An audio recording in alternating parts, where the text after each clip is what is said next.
লাখ লাখ মানুহে এতিয়া এৰিব ধৰিছে জিঅ' আৰু এয়াৰটেল। BSNLত এতিয়ালৈকে নেৰানেপেৰা লোকৰ ভিৰ লাগি আছে। লাখে লাখে মানুহে চিম পৰ্ট কৰাবলৈ ধৰিছে। 3 গুণ বৃদ্ধি হৈছে BSNL চিমৰ বিক্ৰী। কথা পাতো আমি পৰ্ট এভেইলেবিলিটিৰ, তো 2.5 গুণ লোকে এতিয়ালৈকে BSNLত নিজৰ নাম্বাৰ পৰ্ট কৰাইছে। ৰাজস্থানত ইয়াৰ প্ৰভাৱ বেছিকৈ পৰিছে। BSNLত নতুন ইউজাৰ একেদিনাখন 1,61,083টা আহিছে। তাতে যোনটো এয়াৰটেল পুৰণা ইউজাৰ আছিলে 68,412টা কমি গ'ল।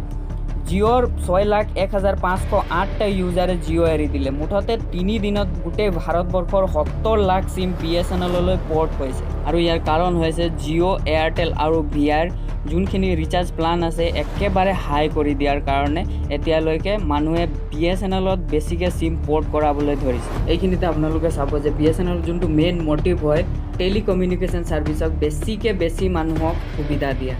আৰু বাকীখিনি কোম্পানী কি হয়, প্ৰাইভেট কোম্পানী হয়, আৰু সেইবিলাক কোম্পানীয়ে মানুহৰ পৰা যিমান পাৰে সিমান প্ৰফিট অৰ্জন কৰিব। যোনে ভাল পে'মেণ্ট কৰে তাক ভাল সুবিধা দিয়ে। আৰু এই ভাল সুবিধা কাক দিয়ে? নেটফ্লিক্সত যোনবিলাক মানুহে ৰিচাৰ্জ কৰে আৰু এমাজন প্ৰাইমত যোনখিনি মেম্বাৰশ্বিপ লয় সেইসকলৰ বাবেহে ভাল সুবিধা দিয়ে। আৰু এইসকলৰ মানুহৰ বাবে 40-50 টকা বেছিকৈ দিয়াটো একো ডাঙৰ কথা নহয়। যোনখিনি আমাৰ নিচিনা মধ্যবৰ্গ পৰিয়ালৰ মানুহ আছে সেইসকলৰ বাবে এই প্ৰব্লেমটো বেছিকৈ ক্ৰিয়েট হ'ব। কাৰণ যোনখিনি ৰিচাৰ্জ প্লান আছে ভিআই, এয়াৰটেল আৰু জিঅ'ৰ প্ৰত্যেকটো ৰিচাৰ্জ প্লানত 30 টকাৰ পৰা 50 টকাকৈ দাম বৃদ্ধি হৈছে। তো সেইবাবে আমাৰ নিচিনা মানুহৰ কাৰণে এইবিলাক ৰিচাৰ্জ প্লানটো বহুত বেছি হৈ যায়। আৰু চবতকৈ বেছি সমস্যাৰ সন্মুখীন হ'ব যোনখিনি ল'ৰা ছোৱালী পঢ়ি আছে।